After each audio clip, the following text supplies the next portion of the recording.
The evening sun cast a golden glow through the floor-to-ceiling windows of Le Chateau Blanc, one of the most exclusive restaurants in the city. Crystal chandeliers hung from ornate ceilings, their light dancing off polished silverware and fine china. The air was thick with the scent of expensive perfumes, aged wine, and culinary masterpieces being prepared in the kitchen. This was a place where the wealthy came not just to dine, but to be seen, to flaunt their status, and to remind themselves and others of their position in society's upper echelons. Sarah Mitchell had been working at Le Chateau Blanc for just over 3 months. At 24, she was putting herself through graduate school, studying international relations and linguistics. The restaurant job paid well, especially with tips, and it allowed her to maintain some semblance of financial independence while pursuing her education. She had grown accustomed to the sometimes demanding, often pretentious clientele who frequented the establishment. Most were polite enough, if somewhat distant, treating the staff as invisible fixtures rather than fellow human beings. But Sarah had developed a thick skin and a professional demeanor that served her well in navigating the complex social dynamics of high-end service. On this particular evening, Sarah was assigned to the main dining room, an area reserved for the restaurant's most distinguished guests. She moved gracefully between tables in her crisp pink blouse and tailored black skirt, her hair pulled back in an elegant ponytail, a warm smile always ready despite the ache in her feet from hours of standing. She had just finished serving appetizers to a lovely elderly couple celebrating their 50th anniversary when she noticed the host leading a new party to table 7. The man who approached was impossible to miss. He wore an impeccably tailored royal blue suit that probably cost more than Sarah's entire semester's tuition. His dark hair was styled with precision, and a watch that could only be described as obscenely expensive glinted on his wrist. But it was his expression that caught Sarah's attention, a mixture of arrogance and boredom that suggested he found the entire world beneath him. Beside him walked a stunning blonde woman in a striking red dress, her arm linked through his, laughing at something he had just said with a laugh that seemed slightly too loud, slightly too practiced. Behind them, 3 other couples followed, all dressed in similarly expensive attire, all wearing expressions that ranged from amused anticipation to eager sycophancy. Sarah recognized the dynamic immediately. This was a man who surrounded himself with people who would laugh at his jokes, applaud his opinions, and never challenge his sense of superiority. The group settled into their seats with a kind of casual entitlement that comes from never having been told no, never having struggled, never having known what it meant to work for something rather than simply expect it. Sarah approached the table with her notepad and her professional smile, the same she gave every table regardless of their attitude. She had learned early in her service career that kindness and professionalism were her best tools, and she refused to let anyone's rudeness diminish her own sense of dignity. She greeted them warmly, introduced herself, and began to explain the evening specials, a delicate preparation of Dover sole and a perfectly aged Chateaubriand that the chef had been preparing all afternoon. But before she could finish her second sentence, the man in the blue suit cut her off with a dismissive wave of his hand. He didn't even look at her as he did so, his attention fixed on his menu as if she were merely an annoying buzzing sound that needed to be silenced. The woman in red giggled, and the others at the table shifted uncomfortably, some looking away, others watching with barely concealed interest to see what would happen next. Then, without warning, the man began speaking in rapid, fluent French. His accent was perfect, his vocabulary sophisticated, his tone dripping with condescension. He rattled off an elaborate order, deliberately using obscure culinary terms and regional expressions, speaking quickly enough that even a native speaker might have had to concentrate to follow. He ordered for himself and then, with theatrical flourishes, ordered for his companion and the rest of his party, never once asking what they might want, simply deciding for them with the autocratic certainty of someone who believed his taste was naturally superior to everyone else's. The table fell silent. The woman in red looked confused, then worried, then embarrassed as she realized what was happening. The others exchanged glances, some looking uncomfortable, others smirking with cruel amusement. It was a test, a humiliation designed to put the waitress in her place, to remind her that she was just a servant, someone to be toyed with for their entertainment. The man finally looked up at Sarah, a slight smirk playing at the corners of his mouth, his eyes challenging her, waiting for her confusion, her stammering apology, her admission that she had no idea what he had just said. The silence stretched for perhaps 3 seconds, though it felt longer. Sarah stood perfectly still, her expression unchanged, her notepad poised, her pen ready. She had stopped writing when he began speaking, because she had understood every single word. And in that moment, she made a decision. Without missing a beat, Sarah responded in equally fluent French. Her accent was impeccable, colored with the subtle tones of someone who had spent time in Paris, Lyon, and the French countryside. She confirmed his order, repeated back each course with perfect accuracy, and then politely asked if he would prefer the 1982 or the 2005 vintage of the Bordeaux he had mentioned, noting that the sommelier had expressed particular pride in the latter. She spoke with grace and intelligence, her voice calm and professional, treating his attempted humiliation as nothing more than a simple order given in one of the world's most beautiful languages. The man's smirk vanished. His eyes widened slightly, and a flush began to creep up his neck. The woman in red's mouth fell open in surprise, and the others at the table sat frozen, unsure how to react. The entire dynamic had shifted in an instant. The prey had revealed herself to be no prey at all. But Sarah wasn't finished. Switching seamlessly to Italian, she offered an alternative preparation for one of the dishes he had ordered, noting that the chef had trained in Bologna and had a particular technique that elevated the traditional recipe to something extraordinary. Her Italian was as flawless as her French, flowing with the musical quality of someone who spoke it naturally. The man's face had gone from flushed to pale. He opened his mouth, closed it, then opened it again. For perhaps the first time in years, he found himself at a loss for words. His companions were now openly staring, no longer at Sarah, but at him, waiting to see how he would respond to having his cruel little game turned back on itself. Sarah then switched to Spanish, her voice warm as she recommended a particular dessert that she thought he might enjoy based on the selections he had made. Her Spanish carried the elegant lilt of Castilian pronunciation, suggesting education and refinement rather than mere textbook knowledge. She followed this with a brief comment in German, noting that the restaurant had just received a shipment of excellent Riesling if he preferred white wine with his fish course. By now, the entire restaurant seemed to have gone quiet, though in reality, it was probably only the immediate tables around them that had noticed the exchange. Other diners craned their necks to see what was happening, sensing drama but not quite understanding its source.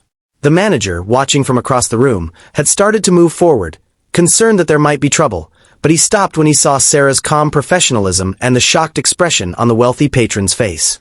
Finally, Sarah smiled, a genuine warm smile that reached her eyes, and said in perfect English, her tone kind rather than mocking, that she would put his order in immediately and that she hoped he and his guests would enjoy their meal. She thanked him for choosing their restaurant and assured him that if there was anything at all he needed, she would be happy to assist in whatever language he preferred. The man sat speechless. The woman in red looked like she wanted to sink through the floor. One of the other men at the table, an older gentleman with kind eyes, suddenly began to laugh, a genuine belly laugh that broke the tension like a hammer through glass. He clapped the blue-suited man on the shoulder and said something about karma having an excellent sense of timing. Slowly, uncertainly, others at the table joined in the laughter, though it was clear they were laughing at their host rather than with him. Sarah excused herself politely and headed to the kitchen, her heart pounding but her expression serene. She refused to let them see how much the encounter had shaken her, how angry she was at the casual cruelty, how satisfying it had been to respond with skill rather than indignation.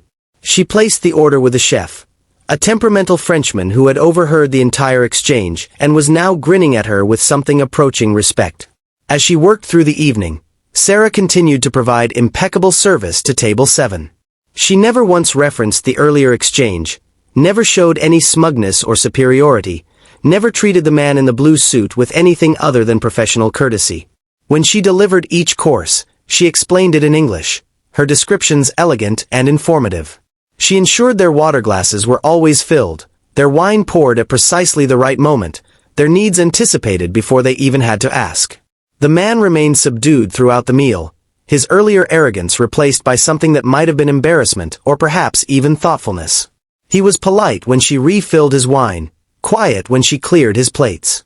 The woman in red seemed to relax as the evening progressed, perhaps relieved that the humiliation hadn't been extended further. The others at the table slowly returned to their normal conversation, though there remained an undercurrent of awareness that something significant had occurred. When the meal concluded and Sarah presented the check, she found herself surprised by what happened next. The man in the blue suit looked up at her, really looked at her for the first time all evening. There was something different in his expression now, something that might have been respect or possibly shame. He asked, quietly enough that only she and perhaps the woman in red could hear, where she had learned to speak so many languages. Sarah could have been dismissive. She could have walked away. She could have delivered a cutting remark that would have been entirely justified given his behavior. Instead, she chose grace. She explained briefly that she was a graduate student studying international relations, that she had spent summers abroad, that she had grown up in a multilingual household where her grandmother spoke French, her neighbor spoke Spanish, and she had simply fallen in love with the way languages open doors to understanding different cultures and people. She spoke about it with genuine passion, the kind that comes from loving something deeply rather than merely being skilled at it. The man listened, really listened, and when she finished, he did something that clearly surprised both himself and his companions. He apologized. It wasn't effusive or dramatic, but it was sincere. He admitted that he had been trying to humiliate her, that he had assumed she would be uneducated and easily flustered, and that he was ashamed of his behavior. He said it quietly, without excuses, looking her in the eye for perhaps the first time. Sarah accepted his apology with the same grace she had shown throughout the evening. She told him that she appreciated his honesty and hoped he would enjoy the rest of his evening. She didn't belabor the point, didn't make him grovel, didn't turn his apology into another opportunity for humiliation. She simply accepted it and moved on, because that was who she was. When she returned to clear the check, she found that he had left a tip that was 5 times the amount of the bill. Tucked into the leather folder was also a business card and a handwritten note. The note was brief but meaningful. It thanked her again for her grace and professionalism, noted that his company was always looking for talented individuals with language skills and cultural intelligence, and offered her an interview should she ever be interested. He wrote that people like her, with both intelligence and character, were rare and valuable. Sarah stood in the quiet corner of the restaurant, holding the note and the card, and felt a complex mixture of emotions wash over her. She was still angry at his initial behavior, still hurt by the casual cruelty he had attempted. But she also recognized that something had shifted in that moment, that perhaps he had learned something important about making assumptions, about treating people with dignity regardless of their position, about the fact that every person you meet knows something you don't. The manager approached her as she was finishing her shift, a knowing smile on his face. He had heard about the incident from other staff, and he wanted to commend her for how she had handled it. He mentioned that he had received numerous compliments about her service throughout the evening, not just from Table 7 but from several others who had witnessed the exchange or heard about it. The restaurant, he said, was proud to have someone of her caliber on staff. As Sarah walked home that night, her feet aching and her apron stuffed into her bag, she reflected on the evening's events. She thought about the assumptions people make, the way we often underestimate those who serve us, clean our offices, drive our taxis, or work in positions we consider beneath our own. She thought about how privilege can create blind spots, how wealth can sometimes insulate us from recognizing the humanity and capability of others. But she also thought about redemption, about the capacity for people to recognize their mistakes and grow from them. The man in the blue suit had been cruel and arrogant, but he had also been willing to apologize, to admit he was wrong, to recognize her worth not because of her job but because of who she was as a person. That took a certain kind of courage, especially in front of his peers. Sarah never did call the number on that business card. She finished her graduate degree with honors, went on to work for an international organization, and eventually became a respected voice in her field. But she kept the card and the note tucked away in a drawer, a reminder of a night when she had stood her ground, maintained her dignity, and responded to cruelty with competence and grace. Years later, she would sometimes tell the story to her own students, using it as an illustration of how we should never underestimate others, how every person we meet has depths and abilities we cannot see at first glance, and how the measure of our character is not in our successes but in how we treat those who can do nothing for us. She would emphasize that she had been lucky, that not every story of workplace disrespect has such a satisfying ending, and that the real lesson was not about revenge or comeuppance but about maintaining one's dignity and humanity even in the face of deliberate cruelty. The restaurant, Le Chateau Blanc, continued to thrive, and that particular table, Table 7, remained one of the most requested in the establishment. And sometimes, on quiet evenings when the restaurant was preparing for service, the older staff members who had been there that night would share the story with newer employees, A legend of sorts about the waitress who spoke 5 languages and the wealthy man who learned that money could buy many things, but not the right to diminish another human being.